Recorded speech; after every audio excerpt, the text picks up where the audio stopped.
tariff rate of 65%. South Korea charges 50.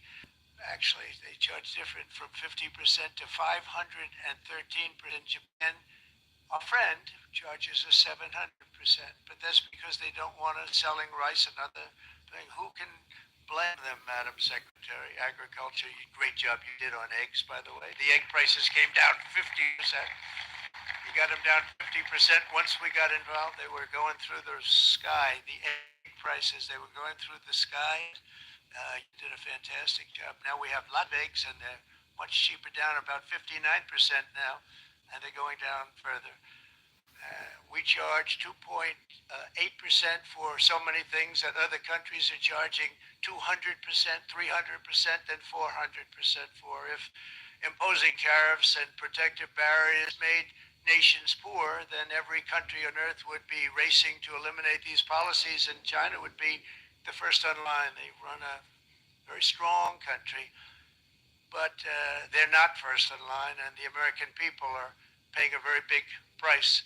From 1789 to 1913, we were a tariff-backed nation, and the United States was proportionately the wealthiest it has ever been. So wealthy, in fact, that in the 1880s, they established a commission to decide what they were going to do with the vast sums of money they were collecting. We were collecting so much money so fast, we didn't know what to do with it. Isn't that a nice problem to have? What do you think, Marco? Good problem?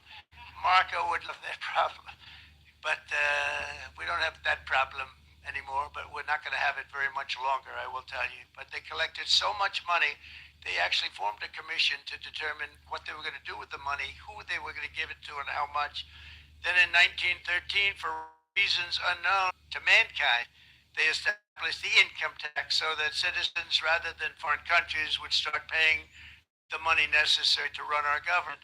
Then in 1929, it all came to a very abrupt end with the Great Depression, and it would have never happened if they had stayed with tariff policy. It would have been a much different story. They tried to bring back tariffs to save our country, but it was gone.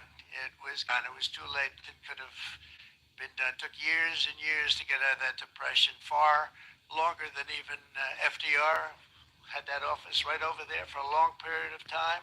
The ramp system, that's rather intricate, was built because of him, and every time you walk up, you think of him, and he did a great job in many ways, but it lasted long beyond his terms, as you know. But it's not too late any longer, and we're going to start being smart, and we're going to start being very wealthy again. We're going to be wealthy as a country because they've taken so much of our wealth away from us. We're not going to let that happen. We truly can be very wealthy. We can be so much wealthier than any country. It's not even believable, but we're getting smart. Nearly a century later, in the face of unrelenting economic warfare, the United States can no longer continue with a policy of unilateral economic surrender. We cannot pay the deficits of Canada, Mexico, and so many other countries. We used to do it. We can't do it anymore. We take care of countries all over the world. We pay for their military. We pay for everything they have to pay, and then when you want to cut back a little bit, they get upset that you're not taking care of them any longer. But we have to take care of our people, and we're going to take care of our people first, and I'm sorry to say that. And today we're standing up for the American worker, and we are finally putting America first.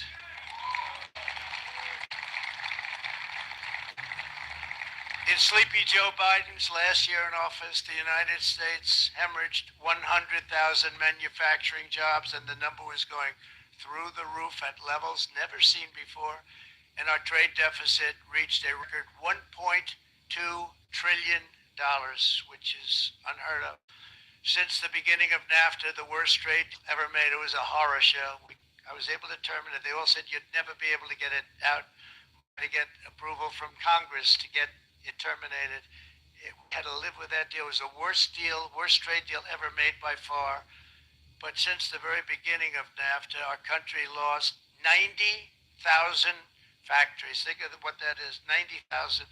Think about putting a map up and putting tax on it. You wouldn't have enough room. 90,000. I said, is that possible? We had it checked 4 different times, and it was actually somewhat higher than that. and 5 million manufacturing jobs were lost while racking up trade deficits of $19 trillion. That was the worst trade deal ever made. As a result of these gigantic losses, foreign nations now own $26 trillion more of American assets than think of this, than the Americans own of their own foreign assets or other foreign assets. The United States can no longer produce enough antibiotics to treat our sick. We have a tremendous problem. We have to go to foreign countries to treat our sick. If anything ever happened from a war standpoint, we wouldn't be able to do it. We import virtually all of our computers, phones, televisions, and electronics. We used to dominate the field, and now we import it all from different countries. A single shipyard in China now produces more ships every year than all of the American shipyards combined. Think of that. And it was a business that we used to dominate. We used to dominate it totally. In short, chronic trade deficits are no longer merely an economic problem. They're a national emergency that threatens our security and our very way of life. It's a very great threat to our country. And for these reasons, starting tomorrow, the United States will implement reciprocal tariffs on other nations. It's been a long time since we even thought of that. We used to think about it a lot. We didn't think about it for many decades, and you see what's happened. For nations that treat us badly, we will calculate the combined rate of all their tariffs, non-monetary barriers, and other forms of cheating.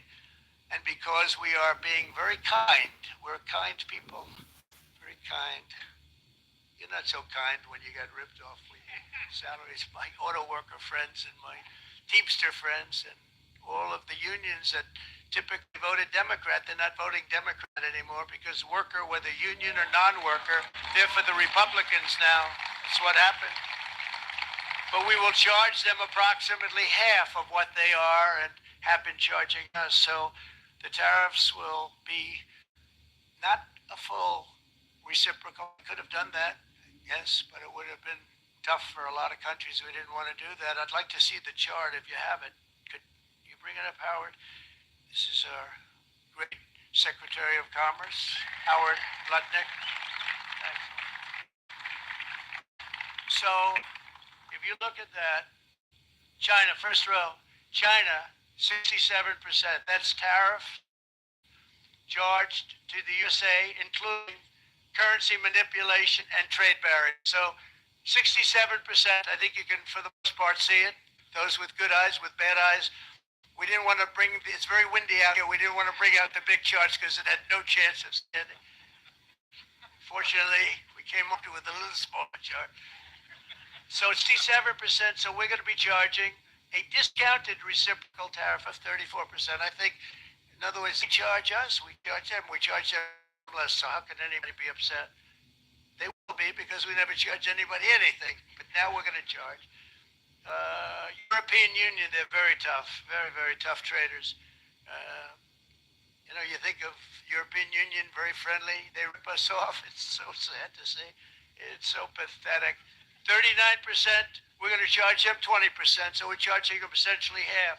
Vietnam, great negotiators, great people.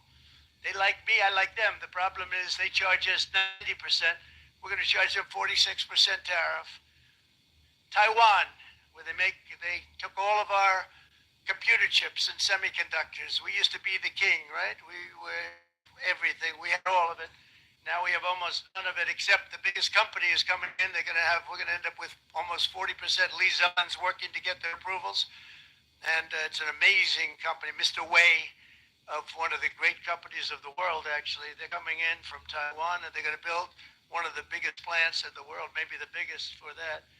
But 64%, we're going to charge them 32%. Japan, very, very tough, great people. And again, I don't blame the people for doing it.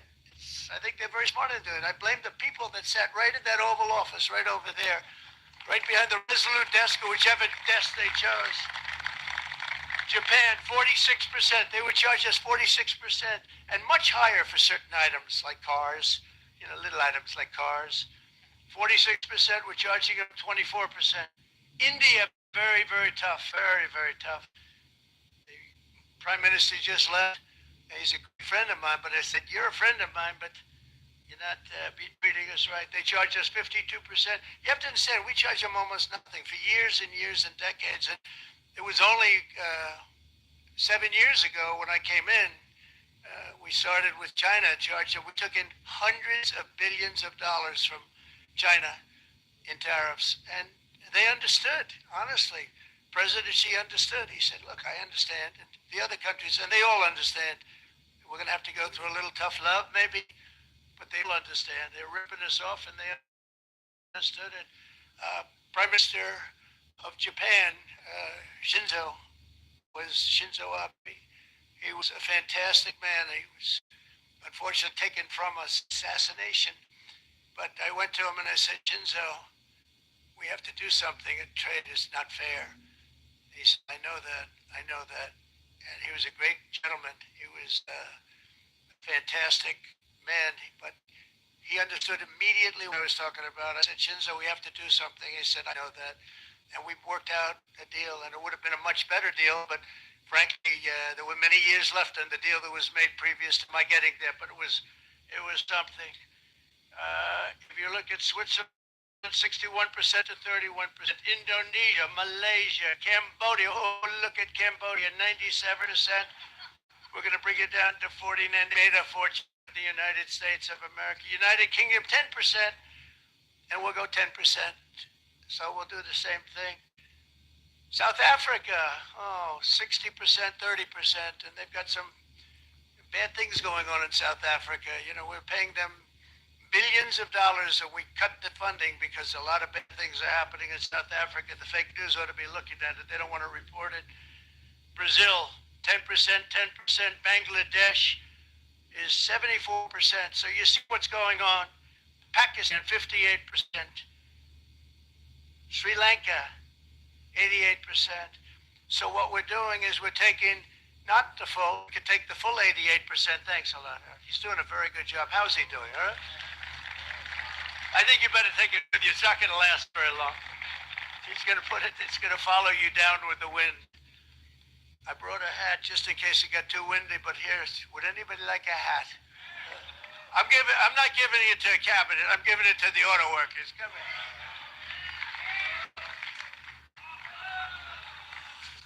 Thank you, fellas. Get it. That's it. That's it. They deserve it more than our cabinet. Our cabinet has plenty of hats. But you see the numbers. The numbers are so disproportionate. They're so unfair. At the same time, we will establish a minimum baseline tariff of 10%. You notice that on the chart? And that'll be on other countries to help rebuild our economy and to prevent cheating. So we're going to have a minimum of cheating, and we're going to be very severe on the people that at the gate that watch the tariffs and watch the product coming in, because there's been a lot of bad things happening at the gate because the money is so enormous that you're talking about. There's never been probably anything like it in terms of the enormity, and there are a lot of bad things happen at the people that do the check-in, and they're looking at 10-year jail sentences if they do play. We're going to treat them so good, but if they cheat, the repercussions are going to be extremely strong.